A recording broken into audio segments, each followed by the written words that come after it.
지리산 자락, 신령님께 빈다며 108배를 올리던 한 청년이 있습니다. 겉모습은 멀쩡해 보였던 이 사내. 하지만 그가 기도를 마친 뒤 향한 곳은 칠순 노인이 홀로 지키던 펜션의 객실이었습니다.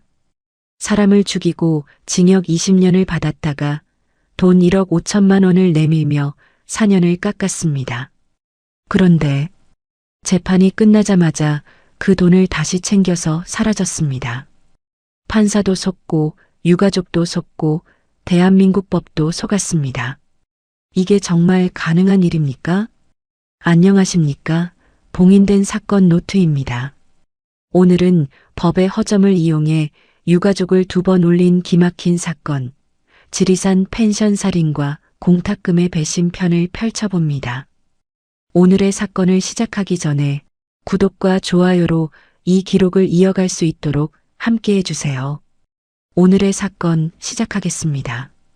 경남 산청군 시천면 지리산 자락의 공기 맑은 그곳. 새벽이면 산새들의 지저귀므로 하루가 시작되고 해질녘이면 멀리 천왕봉이 황금빛으로 물드는 그런 곳이었습니다. 아스팔트 냄새 대신 흙내음이, 자동차 경적 대신 계곡물 소리가 흐르는 곳. 이곳에 평생을 자식들을 위해 헌신해온 76의 펜션 주인 김모 어르신이 계셨습니다. 어르신의 손은 거칠었습니다. 손등에는 세월의 주름이 깊게 패여 있었고 손가락 마디마디는 평생의 노동으로 굳어 있었습니다. 젊은 시절 막노동으로 세 자식 대학 보내고 딸 시집 보내고 아들 장가 보내느라 평생을 쉬지 못한 손이었습니다. 건설 현장에서 삽질하던 그 손으로, 공장에서 기계를 돌리던 그 손으로 이제는 펜션 객실의 이불을 개고 마루를 닦고 손님 맞이를 하셨습니다. 은퇴하고 편히 쉬셔도 될 연세였습니다. 자식들도 그러라고 했습니다. 아버지, 이제 그만 쉬세요. 우리가 모실게요. 하지만 어르신의 대답은 한결같았습니다. 아이고, 내가 뭐 아픈 데 있나? 멀쩡한데 자식들한테 손 벌리고 싶지 않다. 그게 어르신의 고집이었고 자존심이었고 마지막 남은 삶의 의미였습니다. 그렇게 어르신은 지리산 자락에 작은 펜션을 운영하셨습니다. 객실이 5개인 아담한 규모였습니다. 화려하지는 않았지만 어르신의 정성이 구석구석 배어있는 곳이었습니다.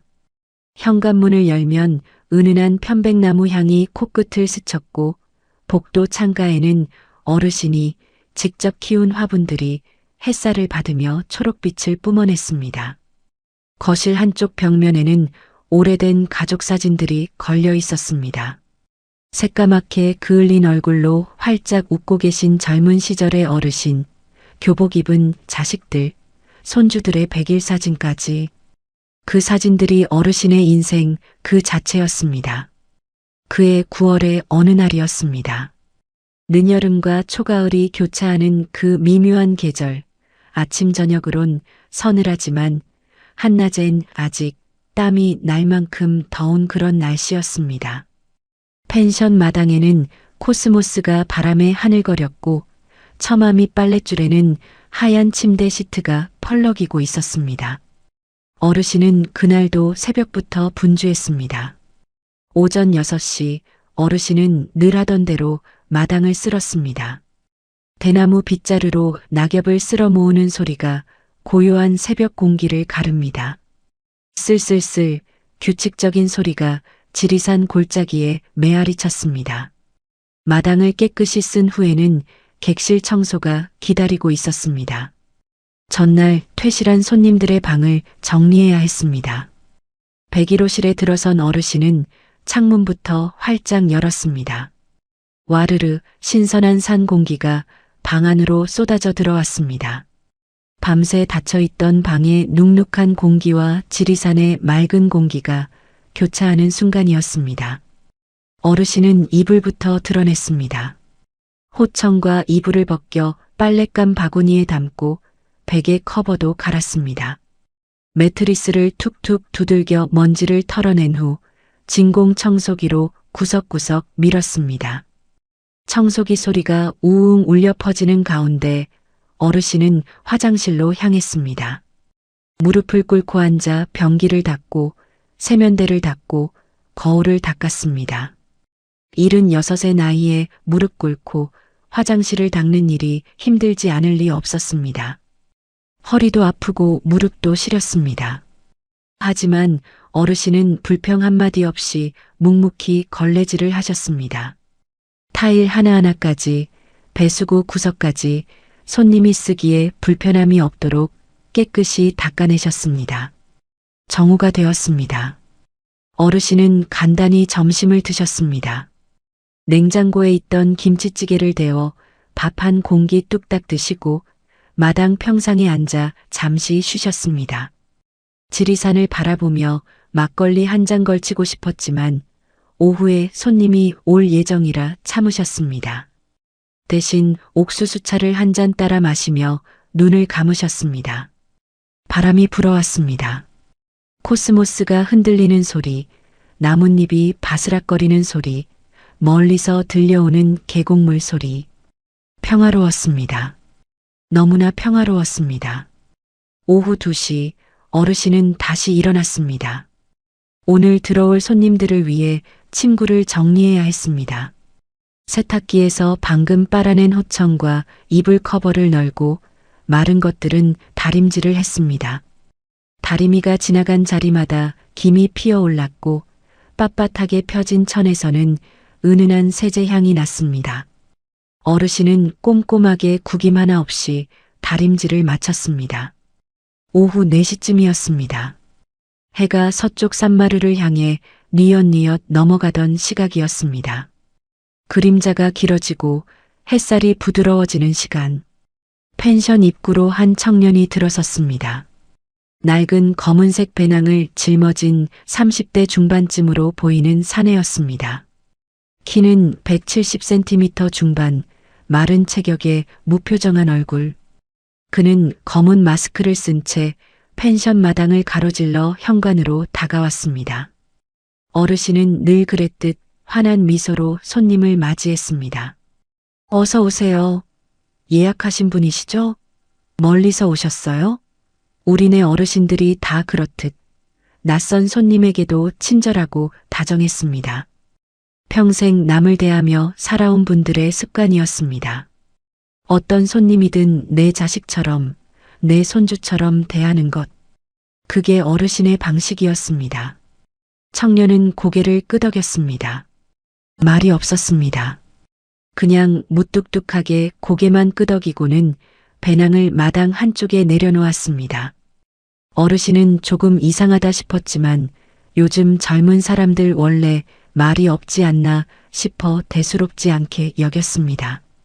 그런데 청년이 갑자기 무릎을 꿇기 시작했습니다. 지리산 천왕봉을 향해 천천히 넙죽절을 올리기 시작한 겁니다. 1번, 2번. 어르신은 잠시 멈칫했습니다. 뭐 하는 건가 싶었지만 산에 와서 기도하는 사람들 종종 있으니까 그러려니 했습니다. 하지만 절이 계속되었습니다. 10번, 20번, 50번. 청년의 등에서는 땀이 비 오듯 흘러내렸습니다. 검은 티셔츠가 젖어서 등에 찰싹 달라붙었습니다. 어르신의 가슴 한구석에 묘한 불안감이 스멀스멀 피어올랐습니다. 왜 그랬을까요? 뭔가 섬뜩한 느낌이었습니다. 마치 한여름 떼약볕 아래서 갑자기 등골이 서늘해지는 그런 느낌. 하지만 어르신은 그 예감을 무시했습니다. 기분 탓이겠거니, 나이 들어 괜히 겁이 많아진 거겠거니 하고 넘겼습니다. 108배. 청년이 마지막 절을 마쳤을 때는 해가 거의 넘어가고 있었습니다. 펜션 마당에는 황혼의 빛이 내려앉았고 코스모스는 붉게 물들어 있었습니다. 아름다운 풍경이었습니다. 하지만 그 아름다움 뒤에 누구도 예상하지 못한 어둠이 다가오고 있었습니다. 108배를 마친 강모 씨는 천천히 일어섰습니다. 그의 등에서는 땀이 비 오듯 흘러내렸고 검은 티셔츠는 젖어서 등에 찰싹 달라붙어 있었습니다. 마스크 너머로 거친 숨소리가 새어나왔지만 그의 눈빛은 이상하리만치 차분했습니다. 아니, 차분하다기보다는 텅 비어 있었다고 해야 할까요? 마치 영혼이 빠져나간 사람의 눈처럼 초점 없이 허공을 응시하고 있었습니다. 어르신은 물 한 잔을 건네며 말씀하셨습니다. 많이 힘드셨겠어요. 물 좀 드시고 방 들어가세요. 하지만 강 씨는 물잔을 받지 않았습니다. 그저 고개만 살짝 끄덕이고는 배낭을 집어들었습니다. 배낭의 지퍼가 반쯤 열려 있었고 그 안에는 옷가지와 함께 뭔가 딱딱한 물건들이 들어있는 듯 했습니다. 어르신이 101호실로 안내했습니다. 복도를 걸어가는 강 씨의 발걸음은 묘하게 느렸습니다. 마치 시간을 끌고 있는 것처럼 혹은 무언가를 결심하려는 듯한 그런 걸음걸이였습니다. 쿵, 쿵, 그의 운동화가 복도 바닥을 밟을 때마다 둔탁한 소리가 났습니다. 어르신은 그 소리가 왠지 불길하게 느껴졌지만 역시 기분 탓이려니 하며 방문을 열었습니다. 101호실, 펜션 1층 가장 안쪽에 위치한 방으로 창밖으로 지리산 자락이 한눈에 내려다 보이는 전망 좋은 객실이었습니다. 어르신은 방문을 활짝 열며 말씀하셨습니다. 여기가 손님 방이십니다. 이불도 오늘 아침에 새로 빨았고요. 화장실도 깨끗하게 청소해뒀으니 편히 쓰세요. 창문 열면 산 공기가 정말 좋아요. 강 씨는 방 안으로 들어섰습니다. 천천히 방을 둘러보더니 배낭을 침대 위에 툭 던졌습니다. 그리고는 바닥을 빤히 내려다보기 시작했습니다. 몇 초가 지났습니다. 어르신은 어색한 침묵이 흘렀지만 손님이 방을 살펴보는 거려니 하고 기다렸습니다. 그런데 강 씨가 갑자기 무릎을 꿇고 앉았습니다. 바닥에 얼굴을 바짝 들이대더니 검지손가락으로 마룻바닥 한 귀퉁이를 문질렀습니다. 한 번, 두 번, 그리고는 손가락을 들어 빛에 비춰보았습니다. 손가락 끝에는 먼지라고 하기도 민망한 미세한 회색빛 가루가 묻어 있었습니다. 돌연 강 씨의 얼굴이 일그러지기 시작했습니다. 눈썹이 찌푸려지고 입술이 떨렸습니다. 그리고는 고함을 질렀습니다. 이게 뭡니까? 여기 봐요. 바닥에 먼지가 이렇게 많은데 이걸 깨끗하다고 합니까? 그의 목소리는 날카로웠고 복도까지 울려 퍼질 만큼 컸습니다. 어르신은 깜짝 놀라 허리를 숙여 바닥을 살폈습니다. 하지만 눈에 보이는 먼지라고는 없었습니다. 고작해야 머리카락 한두 올 정도였을까요? 어르신은 오전 내내 진공 청소기로 2번이나 밀고 걸레질까지 했던 터라 당황스러웠습니다. 아이고, 그게 손님, 제가 못 봤나 보네요. 죄송합니다. 눈이 어두워서 그런가. 제가 금방 다시 닦아드릴 테니 잠깐만 기다려 주시겠습니까? 하지만 강 씨는 듣는 둥 마는 둥 점점 더 목소리를 높였습니다. 이런 식으로 장사하십니까? 돈 받고 손님한테 이런 더러운 방을 내줍니까? 사람을 뭘로 보고. 그의 얼굴은 불그락 푸르락 변했고 주먹을 부들부들 떨었습니다. 마치 억울한 일을 당한 사람처럼 혹은 오래전부터 쌓인 분노가 폭발하는 것처럼 보였습니다. 어르신은 평생 손님 대접하며 살아오셨지만 이런 손님은 처음이었습니다. 손님이 화를 낸 적은 있었습니다. 온수가 안 나온다거나 와이파이가 느리다거나 하는 사소한 불편 때문에 짜증을 낸 손님들. 하지만 그때마다 어르신은 웃는 얼굴로 사과하고 바로 조치를 취해서 무마시켰습니다. 그런데 지금 눈앞에 이 청년은 달랐습니다. 뭔가 정상이 아니었습니다. 눈빛부터가 다른 사람들과 달랐습니다. 분노 속에 뭔가 더 깊고 어두운 것이 도사리고 있었습니다. 어르신의 심장이 쿵쾅거리기 시작했습니다. 가슴 한쪽에서 불안이 검은 연기처럼 피어올랐습니다. 그래도 어르신은 참고 또 참으셨습니다. 평생 참고 살아온 분이었으니까요. 아이고, 손님 진정하세요. 제가 다른 방 먼저 보여드릴 테니 그쪽이 마음에 드시면 거기로 옮겨드리겠습니다. 백사모실이 좀 더 넓거든요. 거기 한번 보시겠어요? 하지만 강 씨는 대답 대신 갑자기 복도로 나섰습니다. 어르신이 말리기도 전에 그는 성큼성큼 걸어갔습니다. 목적지가 정해진 것처럼 주저없이 한 방향으로 향했습니다. 102호실이었습니다. 어르신의 얼굴이 하얗게 질렸습니다. 아니, 손님, 거기는 다른 분 방입니다. 들어가시면 안 됩니다. 어르신이 황급히 뒤따라가며 소리쳤습니다. 102호실은 이미 다른 손님이 예약한 객실이었습니다. 그날 저녁 6시쯤 도착할 예정인 부부 손님의 방이었습니다. 방 안에는 손님들이 맡긴 짐도 있었습니다.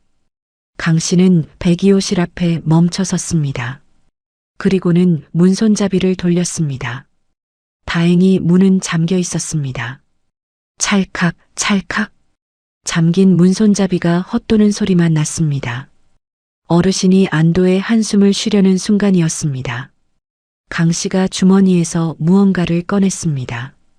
가늘고 긴 쇠붙이였습니다. 어르신의 눈이 휘둥그레졌습니다.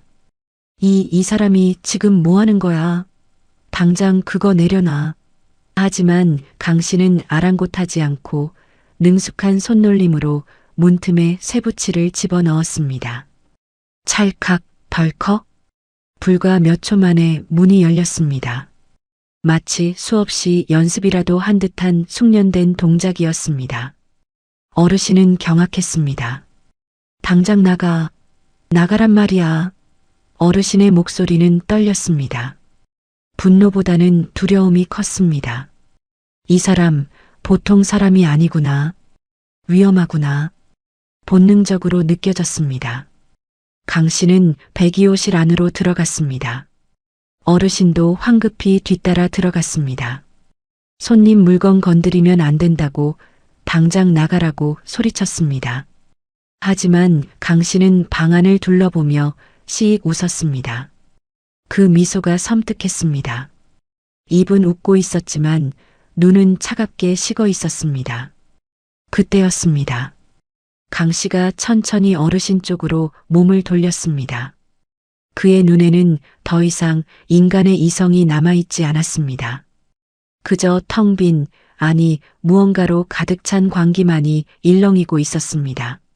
덜컥 방문이 안쪽에서 잠겼습니다. 찰칵.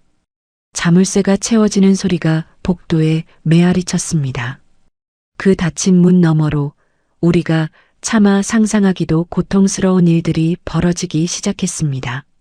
지리산의 석양은 붉게 타오르고 있었습니다. 102호실 안에서 무슨 일이 벌어졌는지 저는 차마 입에 담기조차 괴롭습니다. 하지만 진실은 기록되어야 합니다. 망각은 또 다른 범죄이기 때문입니다. 누군가는 기억해야 합니다. 그날 그 방에서 76의 노인이 얼마나 두려웠을지, 얼마나 억울했을지를 강모 씨는 그 좁은 방 안에서 건장한 35세 청년의 힘으로 76세의 노인을 상대로 무려 13분간 무자비한 폭력을 휘둘렀습니다. 주먹으로, 발로, 그리고 방 안에 있던 둔기로. 법의학 전문가들의 말에 따르면 13분이라는 시간은 폭행 시간으로는 상당히 긴 시간이라고 합니다. 순간적인 격분이 아니라 지속적이고 의도적인 살해 행위였다는 뜻입니다. 어르신은 필사적으로 저항하셨을 겁니다. 평생 자식들을 위해 살아오신 분이 이렇게 허무하게 돌아가실 수는 없다고, 아직 할 일이 남았다고 그렇게 몸부림치셨을 겁니다. 도와달라고 소리를 지르셨을지도 모릅니다. 아니, 분명 지르셨을 겁니다. 하지만 그 비명은 102호실의 벽을 넘지 못했습니다. 그날 펜션에는 다른 투숙객도 있었습니다. 103호실에는 젊은 연인이, 201호실에는 가족 단위 손님이 묵고 계셨습니다. 하지만 아무도 그 소리를 듣지 못했습니다. 왜냐하면 그때는 저녁을 준비하는 시간대였고 다들 각자의 일상 속에 있었기 때문입니다. 103호실의 연인은 샤워를 하고 있었습니다. 물소리가 콸콸 쏟아지고 있었습니다. 201호실의 가족은 거실에서 TV를 보고 있었습니다. 어린아이들이 제잘거리는 소리가 복도까지 들렸습니다. 주방에서는 저녁 반찬을 준비하는 냄비 소리가 요란했고 TV에서는 저녁 뉴스가 흘러나왔습니다. 지리산의 바람 소리도 나뭇잎 흔들리는 소리도 모든 것이 평온해 보였습니다. 하지만 102호실 안은 지옥이었습니다. 어르신은 끝까지 싸우셨습니다. 하지만 35세 건장한 청년과 76세 노인의 싸움은 애초에 공평할 수 없었습니다. 시간이 흐를수록 어르신의 힘은 빠져나갔습니다. 눈앞이 흐려지고 귓가에서는 이명이 울렸습니다. 천장의 형광등이 점점 멀어지는 것 같았습니다. 마지막 순간 어르신의 뇌리를 스친 건 무엇이었을까요? 아마도 자식들의 얼굴이었을 겁니다. 결혼한 큰딸, 회사 다니는 둘째 아들, 아직 장가 못 간 막내 아들, 손주들의 얼굴도 스쳐 지나갔을 겁니다. 미안하다고, 이렇게 가서 미안하다고 마음속으로 외치셨을지도 모릅니다. 그리고 13분이 지났습니다. 102호실의 문이 열렸습니다. 강 씨가 나왔습니다. 그의 옷에는 핏자국이 묻어 있었습니다. 손도 떨리지 않았습니다. 숨도 거칠지 않았습니다. 마치 방금 산책이라도 다녀온 듯 태연했습니다.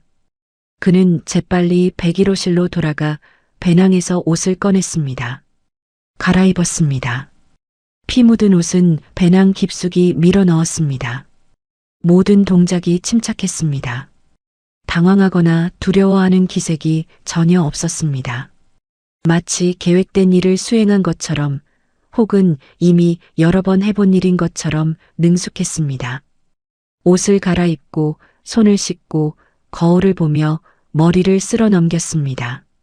그리고는 배낭을 메고 유유히 펜션 현관으로 향했습니다. 그런데 바로 그때였습니다. 더 기막힌 건 참으로 운명의 장난 같은 일이 벌어졌습니다. 강 씨가 102호실에서 나온 지 불과 30초 뒤였습니다. 펜션 마당으로 한 대의 승용차가 들어왔습니다. 부릉, 엔진 소리가 고요한 저녁 공기를 가르며 들려왔습니다. 102호실을 예약한 진짜 손님이었습니다. 서울에서 출발해 4시간을 달려온 부부였습니다. 남편이 운전대를 잡고 아내가 조수석에 앉아 있었습니다. 그들은 피곤한 얼굴로 차에서 내렸습니다. 트렁크를 열어 짐을 꺼냈습니다. 평범한 주말 여행객의 모습이었습니다. 만약 이들이 딱 10분만, 아니 5분만 일찍 도착했더라면 어땠을까요? 펜션 마당에 차가 들어오는 소리에 강 씨가 놀라 범행을 멈췄을까요? 아니면 서둘러 도망쳤을까요? 그랬다면 어르신은 살 수 있었을까요? 중상을 입었을지언정 목숨만은 건질 수 있었을까요? 하지만 운명은 잔인했습니다. 딱 30초 차이였습니다. 30초만 빨랐어도 30초만 늦었어도 상황은 달라졌을지 모릅니다. 하지만 그 30초는 영원히 되돌릴 수 없는 시간이 되어버렸습니다. 부부는 짐을 들고 펜션 현관으로 들어왔습니다. 그들은 복도를 지나 102호실로 향했습니다. 방문 앞에 섰습니다. 열쇠를 꺼내 문을 열려는데 이상했습니다. 문이 잠겨 있지 않았습니다. 아니, 안쪽에서 잠겨 있었습니다. 남편이 문을 두드렸습니다. 똑똑똑. 여보세요?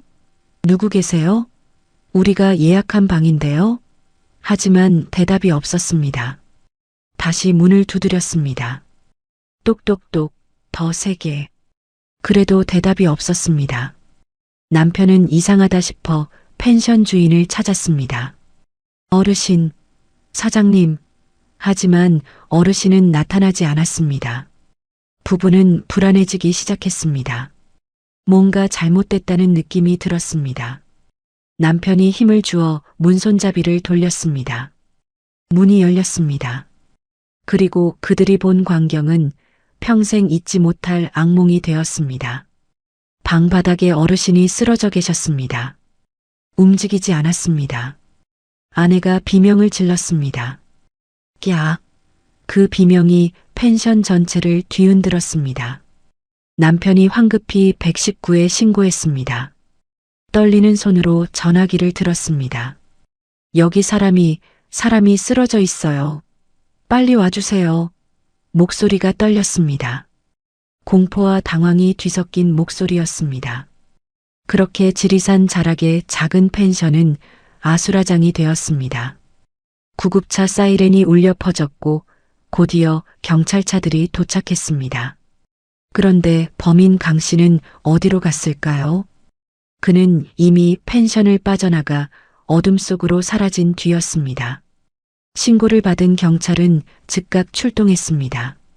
산청경찰서, 함양경찰서, 그리고 인근 지역 경찰까지 총동원되었습니다. 무려 130여 명의 경찰 병력이 지리산 자락으로 투입되었습니다.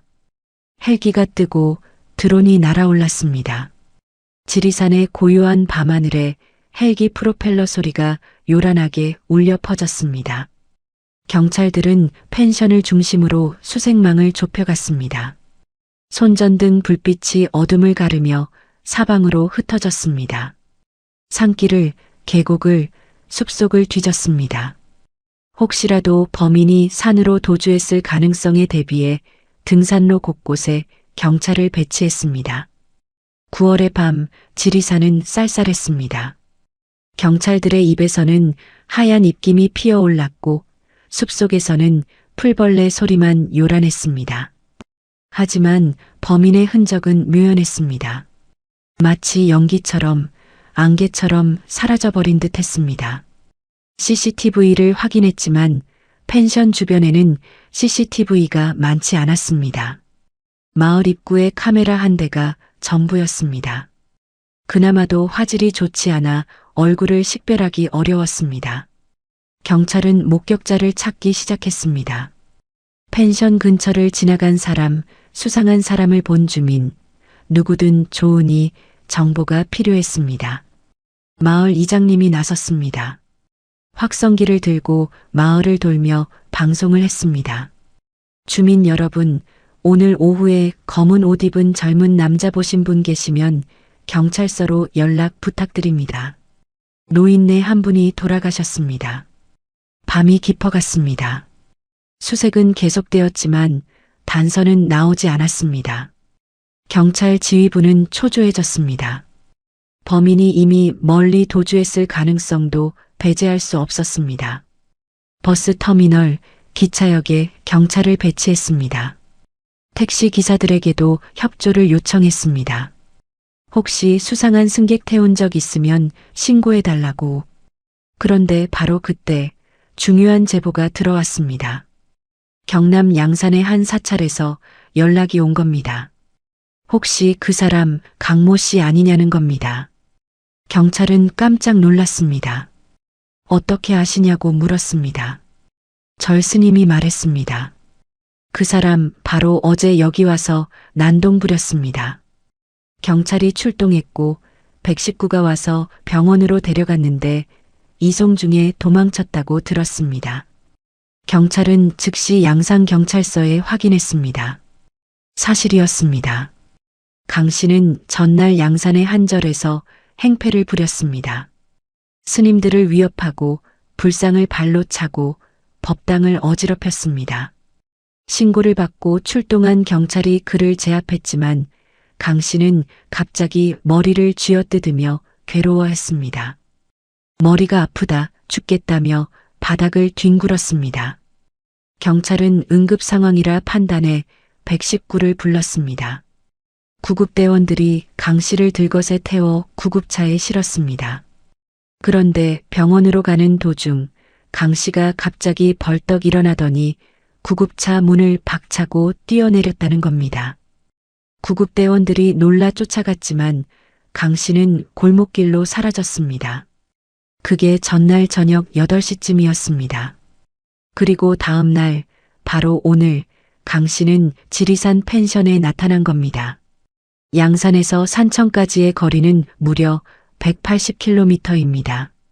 어떻게 이동했을까요? 경찰은 택시 회사들을 수소문했습니다. 그리고 찾아냈습니다. 한 택시 기사가 증언했습니다.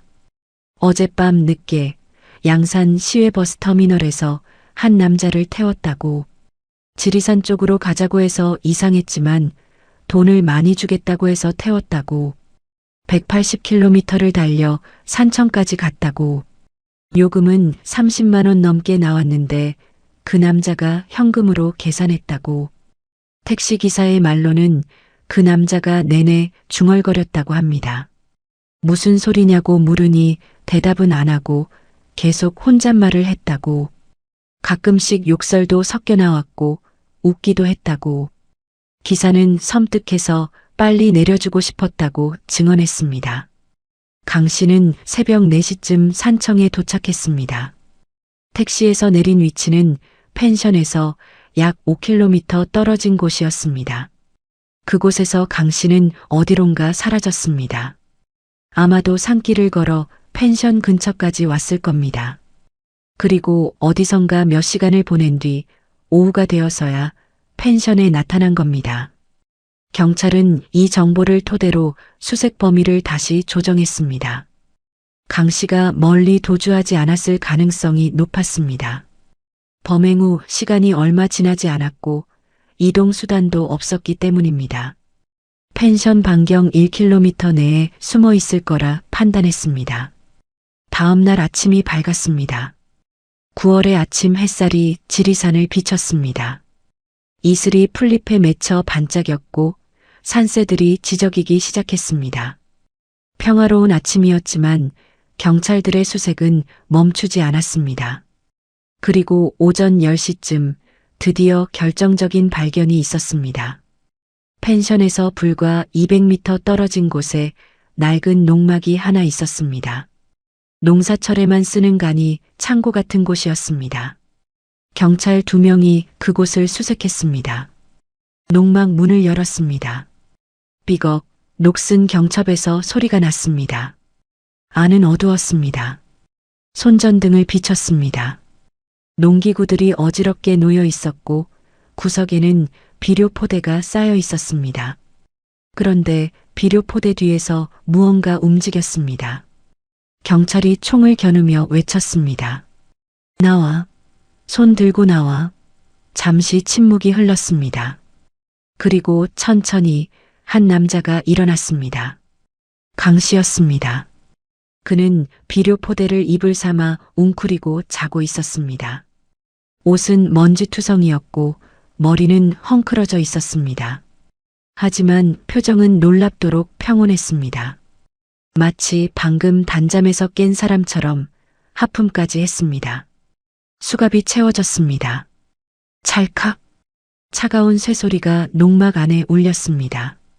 강 씨는 저항하지 않았습니다. 순순히 손을 내밀었고 경찰을 따라 나왔습니다. 햇빛이 그의 얼굴을 비쳤습니다. 그의 입가에는 미소가 걸려 있었습니다. 너무나 태연했습니다. 마치 이 모든 게 예정된 각본인 것처럼. 강모 씨가 수갑을 찬 채 경찰차에 태워졌습니다. 차량이 출발하자 그는 창밖을 물끄러미 바라봤습니다. 지리산의 푸른 능선이, 코스모스가 흔들리는 들판이 그의 눈에 비쳤습니다. 하지만 그 눈빛에는 아무런 감정도 없었습니다.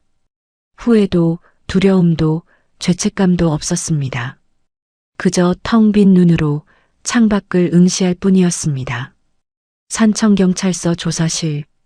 오전 11시쯤이었습니다. 형광등 불빛이 차갑게 내리쬐는 좁은 방. 책상 하나와 의자 2개가 전부인 그곳에 강 씨가 앉았습니다. 수갑은 풀렸지만 양쪽에 경찰이 지키고 섰습니다. 담당 형사가 들어왔습니다. 중년의 형사였습니다. 수십 년간 온갖 범죄자들을 상대해온 베테랑이었습니다. 형사가 의자를 당겨 앉으며 말했습니다. 강모 씨, 어제 오후 5시쯤 당신이 뭘 했는지 알고 있습니다.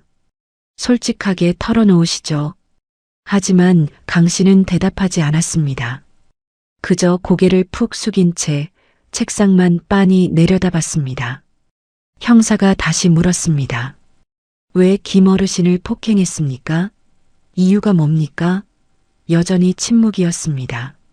강 씨의 입술은 꽉 다물어져 있었고 눈은 초점을 잃은 채 허공만 응시했습니다. 형사는 참을성 있게 기다렸습니다. 때로는 침묵이 답을 끌어내는 법이니까요. 10분쯤 지났을까요? 갑자기 강 씨가 머리를 감싸쥐기 시작했습니다. 으윽 신음소리를 내며 고개를 좌우로 흔들었습니다. 머리가 아파요. 너무 아파요. 그의 목소리는 떨렸고 얼굴은 일그러졌습니다. 형사가 물었습니다. 어디가 아픕니까? 병원에 가야겠습니까?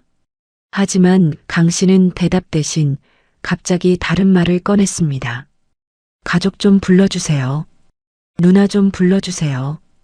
혼자는 못하겠어요. 말을 못하겠어요.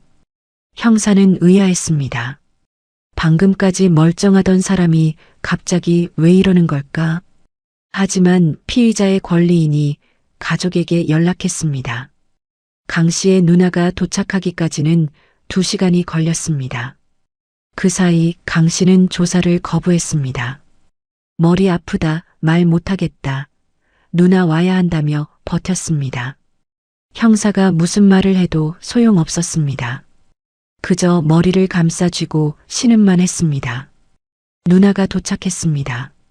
40대 중반쯤으로 보이는 여성이었습니다. 초췌한 얼굴로 조사실에 들어왔습니다. 동생을 보자마자 눈물을 흘렸습니다. 얘야, 내가 왜 이러니?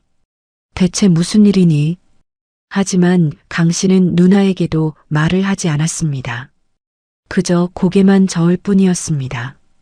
형사가 말했습니다. 동생분이 조사를 거부하고 있습니다. 변호사를 선임하시는 게 좋겠습니다. 누나는 고개를 끄덕였습니다. 떨리는 손으로 전화기를 꺼내 변호사에게 연락했습니다. 국선 변호인이 배정되었습니다. 변호사가 도착한 건 오후 3시쯤이었습니다. 강 씨가 체포된 지 5시간이 지난 시점이었습니다. 50대 남성 변호사였습니다. 서류 가방을 든 채 조사실에 들어와 강 씨와 단둘이 면담했습니다. 30분쯤 지났을까요? 변호사가 나와서 말했습니다. 의뢰인이 진술하겠답니다. 그리고 놀라운 일이 벌어졌습니다. 방금까지 머리 아프다며 신음하던 강 씨가 변호사와 함께 조사실에 들어오자마자 갑자기 멀쩡해진 겁니다. 자세를 바로 하고 앉았고 눈빛도 또렷해졌습니다. 형사는 속으로 혀를 찼습니다. 연기였구나. 변호사가 옆에 앉았습니다. 형사가 다시 질문을 시작했습니다. 왜 김어르신을 폭행했습니까? 그러자 강 씨가 입을 열었습니다. 그런데 그 말이 기가 막혔습니다. 저는 그때 정신이 없었어요. 뭔가 이상한 게 보였어요. 환각이요. 형사가 눈썹을 치켜 올렸습니다. 환각이요? 어떤 환각입니까? 강 씨는 침을 꿀꺽 삼키며 말을 이었습니다. 펜션 주인이요. 그 할아버지가 악마로 보였어요. 뿔이 돋아나고 눈이 빨갛게 변하고 저를 해치려는 것 같았어요. 그래서 제가 세상을 구하려고. 말도 안 되는 소리였습니다. 형사는 서류를 탁 내려놓으며 물었습니다. 그럼 왜 범행 직후에 옷을 갈아입었습니까? 왜 증거를 인멸했습니까? 정신이 없었다면서요? 강 씨는 잠시 말문이 막혔습니다. 그러다가 우물쭈물 대답했습니다. 그건 본능적으로 한 것 같아요. 기억이 잘 안 나요. 형사가 다그쳤습니다. 본능적으로요? 옷을 갈아입고 피 묻은 옷을 배낭에 숨기고 손을 씻고 유유히 펜션을 빠져나간 게 본능이라고요? 그게 정신이 나간 사람이 할 행동입니까? 강 씨는 입을 다물었습니다. 변호사가 끼어들었습니다. 형사님, 제 의뢰인은 정신질환 병력이 있습니다. 조현병 진단을 받은 적이 있고요. 지금도 증상이 있는 것으로 보입니다. 정신감정이 필요합니다. 형사는 한숨을 쉬었습니다. 또 정신감정이군요. 이런 흉악범들이 늘 쓰는 수법이었습니다. 그날 조사는 거기서 끝났습니다. 강 씨는 구치소로 이송되었습니다. 하지만 형사는 확신했습니다. 이 사람 연기하고 있다고. 자신에게 불리할 땐 머리 아프다며 입을 닫고 변호사가 힌트를 주니 술술망상 이야기를 꺼내는 게 우연일 리 없다고. 며칠 뒤 정신감정 결과가 나왔습니다. 강 씨는 조현병 소견을 받았습니다. 의사의 진단서에는 이렇게 적혀 있었습니다. 피검자는 망상 증상을 보이며 범행 당시 심신미약 상태였을 가능성이 있음. 하지만 과연 그럴까요? 정말 정신이 나간 사람이라면 범행 직후 그토록 침착하게 증거를 인멸하고 도주할 수 있을까요? 180km를 택시 타고 이동해서 계획적으로 펜션에 들어가고 108배까지 올린 뒤 범행을 저지를 수 있을까요? 유가족들은 분노했습니다. 김어르신의 자식들은 경찰서 앞에서 울부짖었습니다. 이게 말이 됩니까? 우리 아버지 죽인 놈이 정신병자라고요?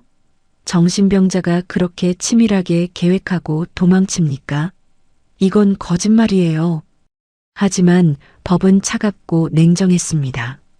정신감정 결과가 나왔으니 재판부는 그걸 고려해야 했습니다. 강 씨는 구치소에서 웃고 있었을지도 모릅니다. 내가 이겼다고, 법을 속였다고. 재판이 시작되었습니다. 사건 발생 후 석 달이 지난 12월의 어느 날이었습니다. 창원지방법원 형사합의부. 방청석에는 김어르신의 유가족들이 앉아 있었습니다. 큰딸은 검은 옷을 입고 눈물을 훔쳤고 둘째 아들은 주먹을 불끈 쥔 채 피고인석을 노려봤습니다. 막내 아들은 고개를 숙인 채 떨고 있었습니다. 피고인석에 강모 씨가 앉았습니다. 수의를 입은 그는 여전히 무표정했습니다. 재판장이 입장하고 개정이 선언되었습니다. 재판장이 물었습니다. 피고인 성명과 주민등록번호를 말하십시오. 강 씨는 또박또박 대답했습니다. 목소리에는 떨림이 없었습니다. 검사가 공소장을 낭독했습니다. 피고인은 2023년 9월 5일 모 시각 경남 산청군 소재 펜션에서 피해자 김모 씨를 폭행하여 사망에 이르게 한 혐의로 기소되었습니다. 검사의 목소리가 법정에 울려 퍼졌습니다. 방청석에서는 흐느끼는 소리가 새어나왔습니다. 변호인이 일어났습니다. 재판장님, 피고인은 범행 당시 심신미약 상태였습니다. 조현병으로 인한 망상 증상이 있었고 정상적인 판단 능력이 없었습니다. 정신감정서를 제출합니다. 검사가 반박했습니다. 피고인은 범행 전후로 매우 치밀하게 행동했습니다. 이는 심신미약이 아닙니다. 증인 신문이 이어졌습니다. 펜션에 투숙했던 부부가 증인으로 나왔습니다. 그들은 떨리는 목소리로 증언했습니다. 방문을 열었을 때 그 광경을 보고 평생 잊지 못할 악몽이 되었다고. 아내는 증언 도중 울음을 터뜨렸습니다. 재판장이 잠시 휴정을 선언했습니다. 택시기사도 증인으로 나왔습니다. 강 씨를 태워 180km를 달렸던 그 기사였습니다. 그는 증언했습니다. 피고인이 내내 중얼거렸지만 목적지는 정확하게 말했다고. 요금도 제대로 계산했다고. 이게 정신이 나간 사람의 행동이냐고 검사가 물었습니다. 기사는 고개를 저었습니다. 법의학자도 출석했습니다. 피해자의 부검 소견을 설명했습니다. 피해자는 전신에 타박상을 입었고 두개골 골절이 사인이었다고, 최소 13분 이상 지속적인 폭행이 있었다고, 방청석에서는 또 흐느끼는 소리가 들렸습니다. 재판은 5차례에 걸쳐 진행되었습니다. 그리고 마침내 1심 선고 공판일이 왔습니다. 이듬해 3월의 봄날이었습니다. 벚꽃이 피기 시작하는 계절이었지만 법정 안은 냉랭했습니다. 재판장이 판결문을 낭독하기 시작했습니다. 피고인의 범행은 매우 잔혹하고 계획적이었습니다. 76세 노인을 상대로 13분간 무자비한 폭력을 행사했으며 범행 후 증거를 인멸하고 도주했습니다. 피고인이 주장하는 심신미약은 인정하기 어렵습니다. 범행 전후의 행동을 볼 때 피고인은 자신의 행동을 충분히 인식하고 있었습니다. 재판장이 잠시 숨을 고르고 말을 이었습니다. 따라서 본 재판부는 피고인 강모에게 징역 20년을 선고합니다. 쿵, 망치 소리가 법정에 울렸습니다. 유가족들은 안도의 한숨을 쉬었습니다. 20년 길다면 길고 짧다면 짧은 세월이었지만 그래도 정의가 구현된 것 같았습니다. 하지만 강 씨 측은 즉시 항소했습니다. 변호인은 법정을 나서며 말했습니다. 1심 재판부의 판단은 부당합니다. 항소심에서 뒤집힐 것입니다. 유가족들은 불안했습니다. 설마 형량이 줄어들까요? 아니겠죠? 항소심은 석 달 뒤 시작되었습니다. 같은 법원, 다른 재판부였습니다. 강 씨 측은 새로운 증거를 제출했습니다. 구치소에서 받은 정신감정서였습니다.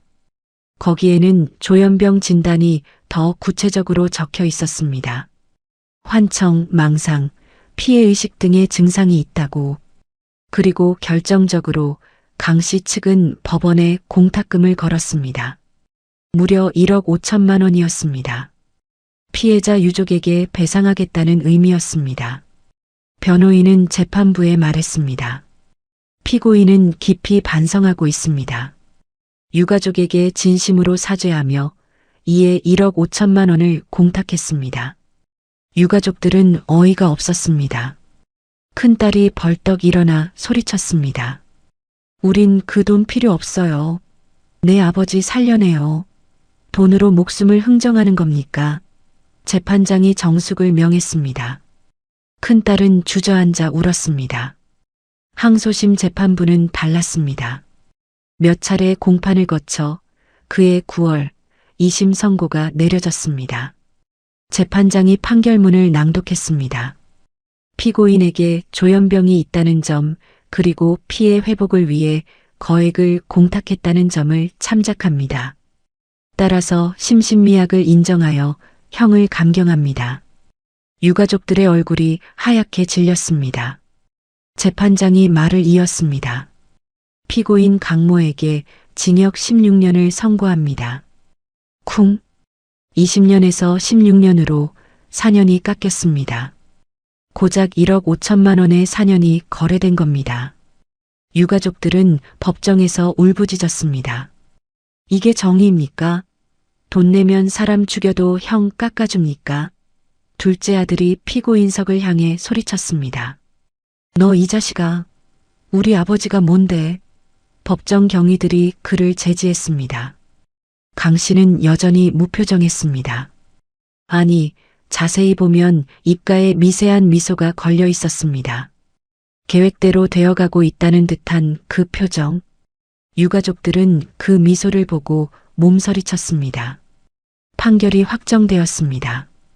강 씨는 16년 형을 받았습니다. 유가족들은 피눈물을 흘렸습니다. 우린 그 돈 필요 없다고, 한 푼도 안 받겠다고, 내 남편, 내 아버지 살려내라고 외쳤지만 법은 이미 돈을 낸 가해자의 손을 들어준 뒤였습니다. 법정을 나서는 유가족들의 등은 너무나 굽어 있었습니다. 2심 판결이 확정된 날로부터 엿새가 지났습니다. 9월에 가을비가 내리던 어느 오후였습니다. 김어르신의 큰딸은 집에서 아버지의 영정 사진을 닦고 있었습니다. 하얀 천으로 액자를 조심스럽게 닦으며 중얼거렸습니다. 아버지, 미안해요. 제대로 복수도 못 해드리고. 눈물이 뚝뚝 떨어졌습니다. 그때 전화벨이 울렸습니다. 법원에서 걸려온 전화였습니다. 여보세요, 김모 씨 유족분이십니까? 큰딸이 대답했습니다. 네, 그런데요. 상대방은 잠시 말을 멈췄습니다. 마치 차마 할 수 없는 말을 해야 하는 사람처럼 망설이는 듯 했습니다. 그리고 터진 말은 청천벽력 같았습니다. 공탁금 관련해서 말씀드릴 게 있는데요. 피고인 측에서 공탁금을 회수해 갔습니다. 큰딸은 순간 귀를 의심했습니다. 네, 지금 뭐라고 하셨어요? 전화기를 꽉 쥔 손이 떨렸습니다. 법원 직원이 다시 말했습니다.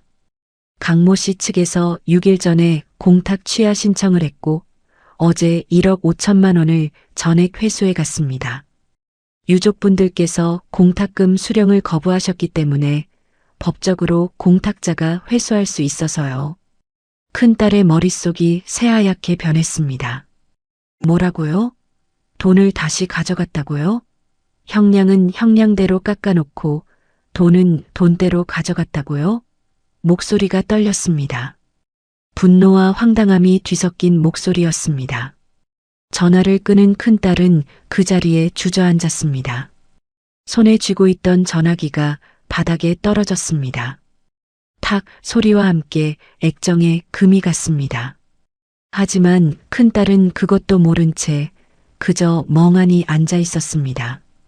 이게 대체 무슨 일입니까? 재판 과정에서 강 씨 측은 그토록 반성한다고, 유가족에게 사죄한다고, 피해 회복을 위해 거액을 공탁했다고 강조했습니다. 재판부는 그 점을 참작해 형량을 4년이나 깎아줬습니다. 20년에서 16년으로 말이죠. 그런데 판결이 나오자마자 돈을 다시 챙겨갔다는 겁니까? 이건 명백한 사기였습니다. 재판부를 속이고 유가족을 기만하고 법 시스템을 농락한 겁니다. 형량은 형량대로 줄이고 돈은 돈대로 다시 챙기고, 이런 파렴치한 짓이 어디 있습니까? 큰딸은 떨리는 손으로 동생들에게 전화를 걸었습니다. 둘째 아들이 전화를 받았습니다. 누나, 왜? 큰딸은 울먹이며 말했습니다. 그 새끼가 돈 다시 가져갔대. 1억 5천만 원 다 찾아갔대. 둘째 아들은 잠시 침묵했습니다. 그리고 터져나온 건 욕설이었습니다. 이 엑스끼들이. 전화기 너머로 뭔가 깨지는 소리가 들렸습니다.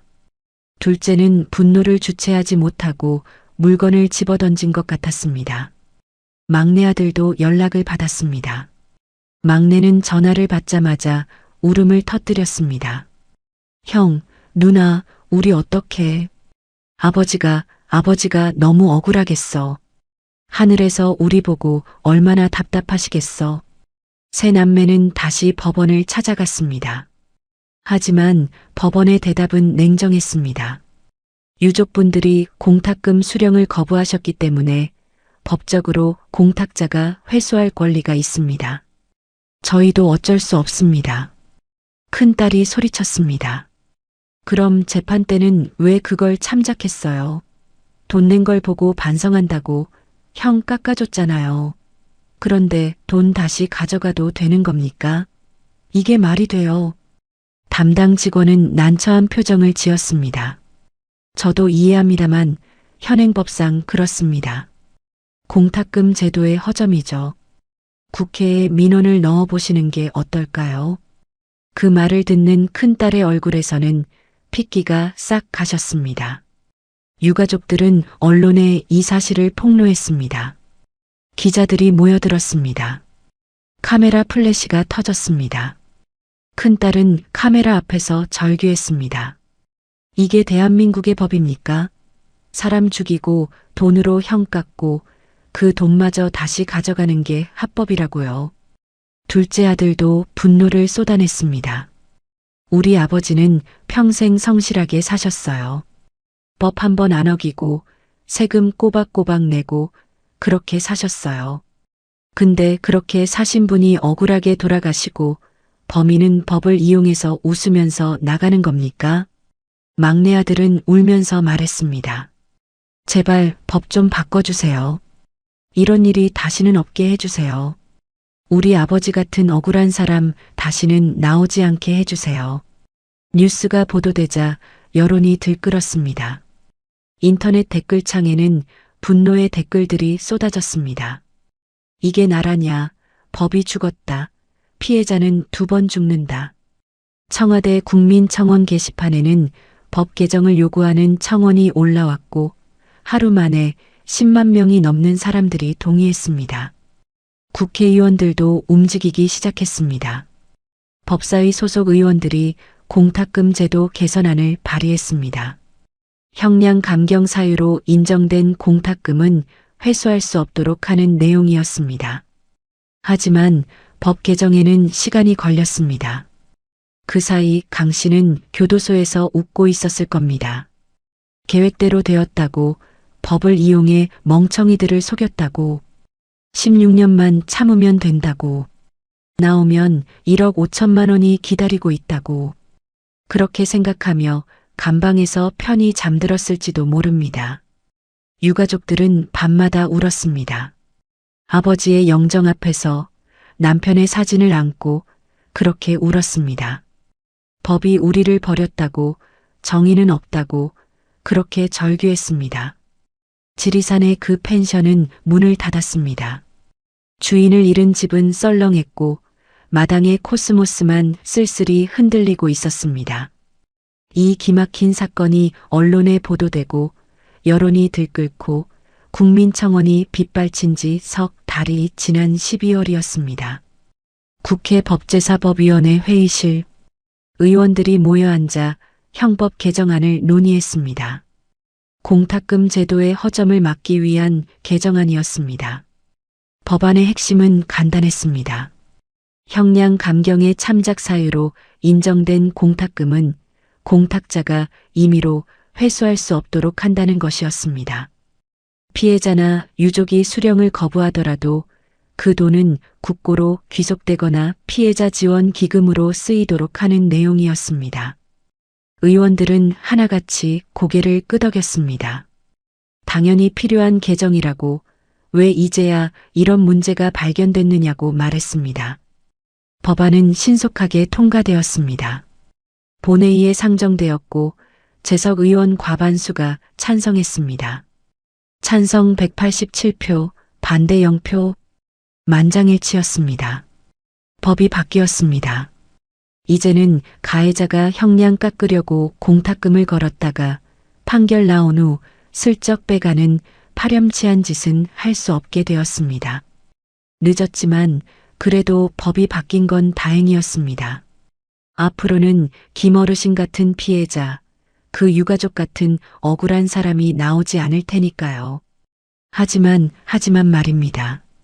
법에는 소급 적용이라는 게 없습니다. 이미 끝나버린 김어르신의 사건에는 이 개정된 법이 적용되지 않습니다. 강 씨는 여전히 1억 5천만 원을 가지고 있고 형량은 여전히 16년입니다.